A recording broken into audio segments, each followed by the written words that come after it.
You are listening to PastThink.com audiobook. Please like and subscribe, thank you. Chapter 120. Recommending Du Yu, Yang who dies. Sun Hao surrenders to Wei, and the three kingdoms are united into one. News of the overthrow of the Wei emperor by Sima Yan profoundly shocks the king of Wu, Sun Hao, for he knows that his kingdom is now seriously under threat. This so troubles him that he becomes ill and has to take to his bed.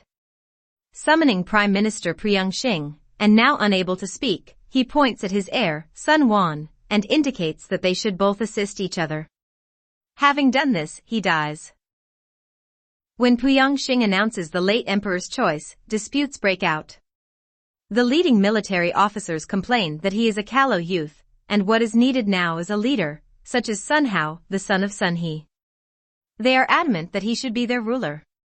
So Sun Hao is given a small region to govern, and Sun Hao is proclaimed emperor. It is the year AD 265 when he takes the throne. However, it is not long before he starts to show his true, warped nature and manifest his innate cruelty and indeed extreme violence. He elevates the eunuch Sun Hao to be his companion in crime, and when the late emperor's prime minister, Guanzhong, and others protest, he arbitrarily has them executed. After that, no one dares complain or resist. His oppressive measures and inordinately heavy taxes bring poverty to wide swathes of the country, and he takes not just through outrageous taxes, but by sequestering private funds and family fortunes as well.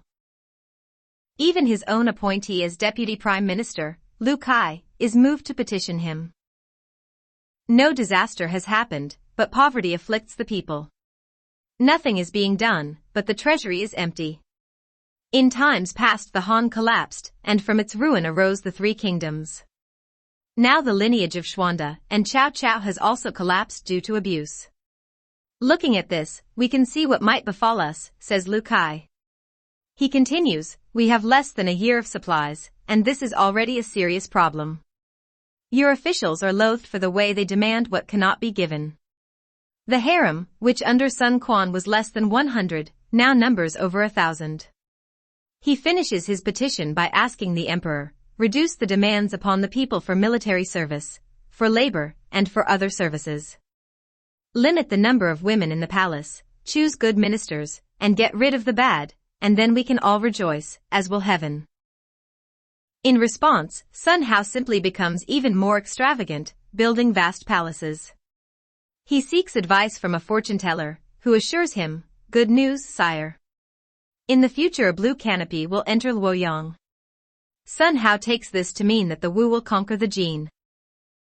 Sadly, this also inflames his desire to campaign against Jin, and to conquer lands in the north. Despite the advice of those who understand such things, he is not to be dissuaded, and plans are put in train for an invasion. The first target is to be the Jin city of Xiangyang, and the Wu forces are given to Lu Kang to command.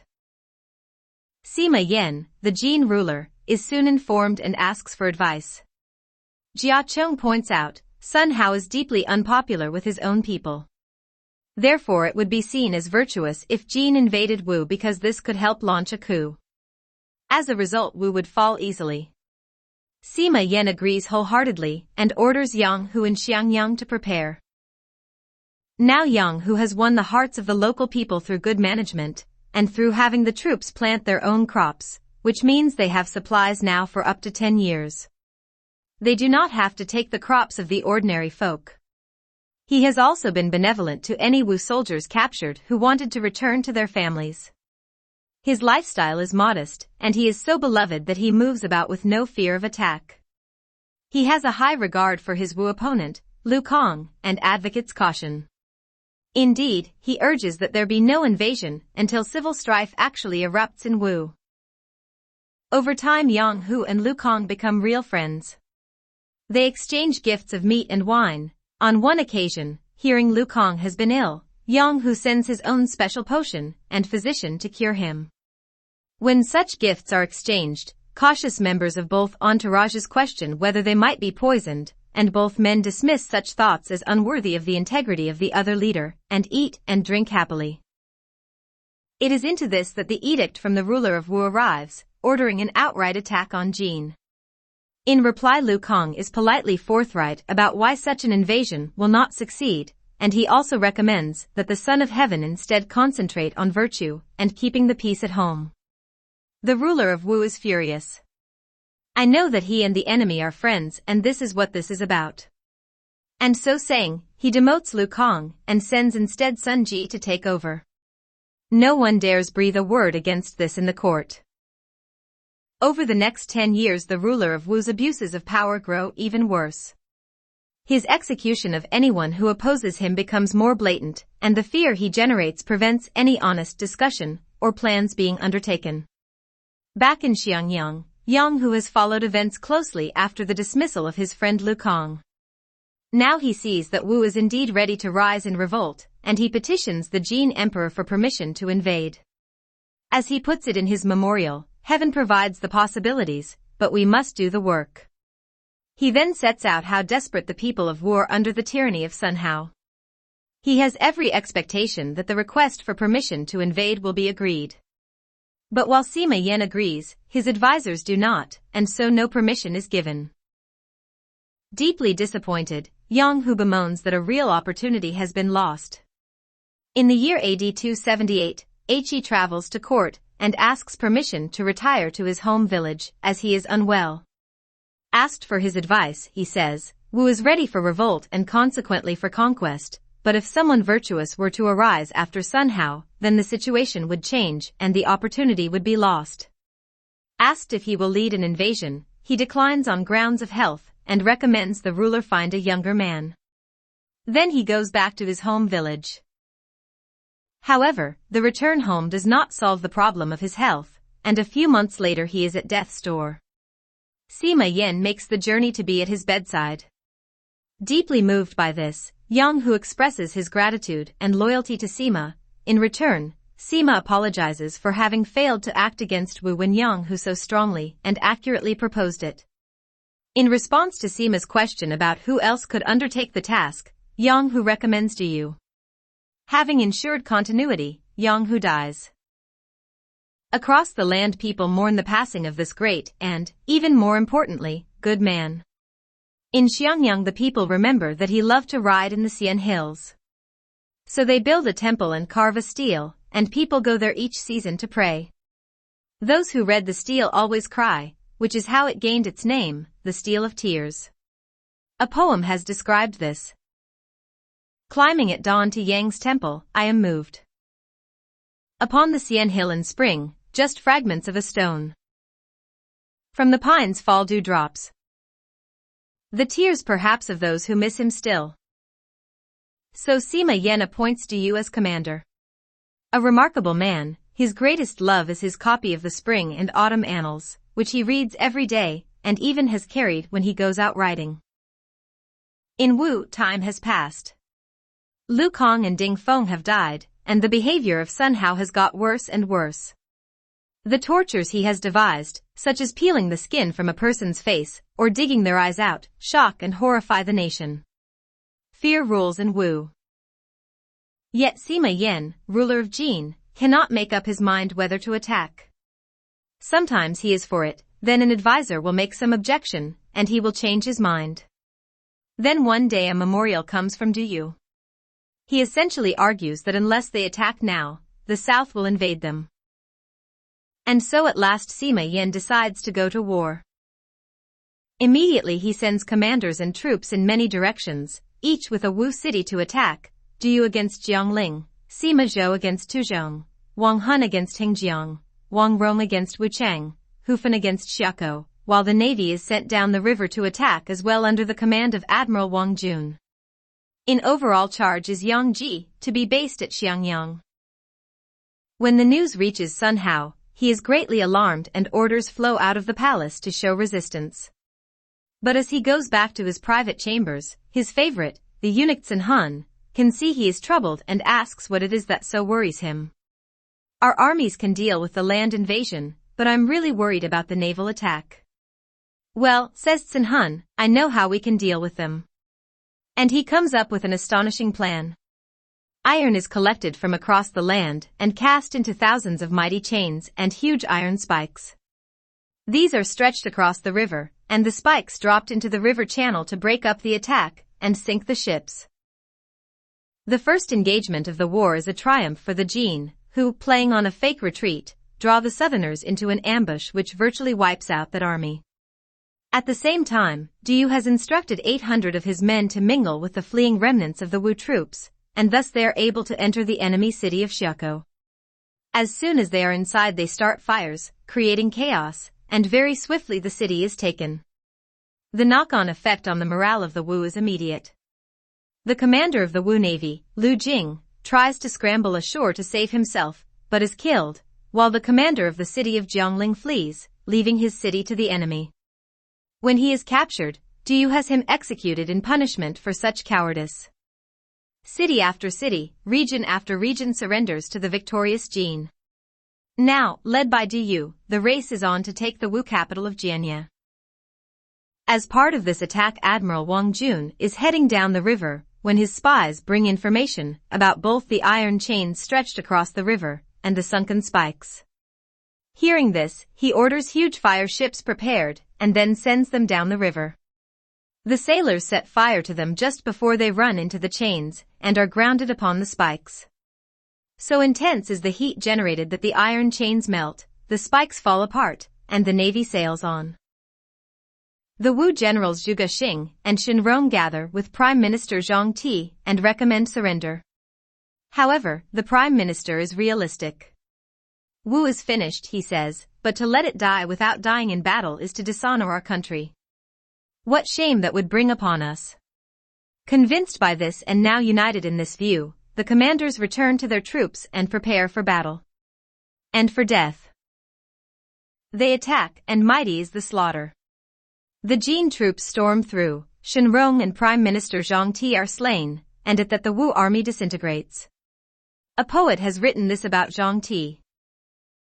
On Ba Hill, Du's banners flew. Here Zhang Ti of the south loyally died. No longer did regal grace animate the land. But he chose to act as if it did. When realization of the scale of the disaster dawns on Sun Hao, he asks why the troops won't fight. He is then told bluntly it is because of the corruption of Sun Hao. Kill him, your majesty, and we'll go out to fight, say the officials, but Sun Hao still cannot awake to the real problem and says, are you seriously suggesting one palace eunuch can destroy a whole kingdom? Realizing that he will never act, the officials take matters into their own hands and slay Sun Hao, feasting upon his dismembered body. The few soldiers and sailors who remain are frightened when their banners fall in a great storm. Many take this as a profoundly inauspicious sign and desert. Now there are just a few brigades between Jin and total triumph. Wang Jun is very close to Shirtu and determined to be the one to capture this last stand city. This is greatly facilitated when Zhang Xiang surrenders his Wu army, and to test his new loyalty to Jin, Wang Jun asks him to lead the vanguard on the city. As soon as the men on the walls see that Zhang Xiang has surrendered, they open the city gates to him and the Jin army. Sun Hao knows it is over and at first is tempted to commit suicide, but is persuaded to follow the example of Lu Shan and surrender to the Jin. Wang Jun accepts his surrender and treats him as an honored guest, as a prince. A poet of the Tang dynasty, Lu Yushi, has written this. The famous ships of Jin storm downstream. Jinling's kingly rule is blown away. The iron chains, why they sink. The flag of surrender flies over Shirtu. I often reflect on the sadness of times gone by. Yet the mountains stand still above cold streams. Today the king has no place in the world to live. The fortifications are as bare as autumn trees. So Wu falls to Jin, and great are the treasures and wealth and people who now are united again under one ruler.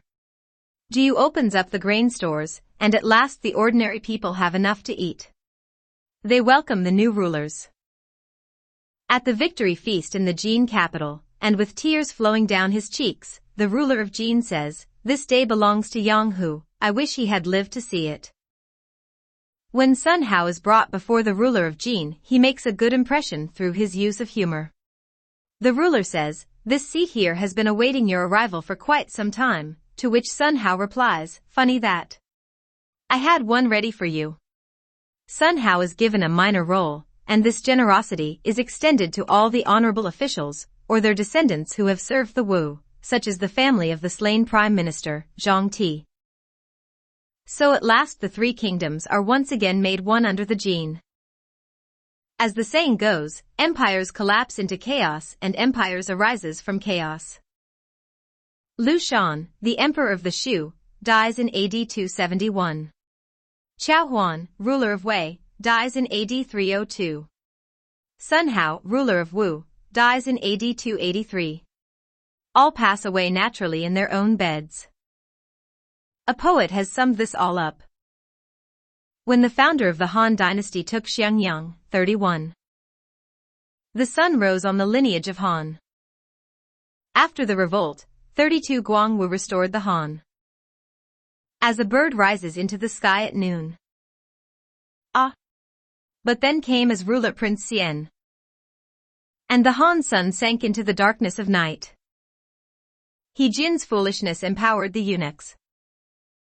Dong Zhuo rose and seized the palace halls. To strike the dictator down, Wang Yun plotted. Only to provoke Li Ju and Guosi to revolt. Revolt and rebellion surged over the land. Warlords attacked everywhere, all things. East of the great river arose the Sun family. To the north arose the Yuan to power. In the west it was Liu Yan and Sun. Liu Biao took Jing and Xiang for himself. In Hanzhong, Zhang Yan and Liu ruled. While Ma Teng and Han Sui defended Xiliang.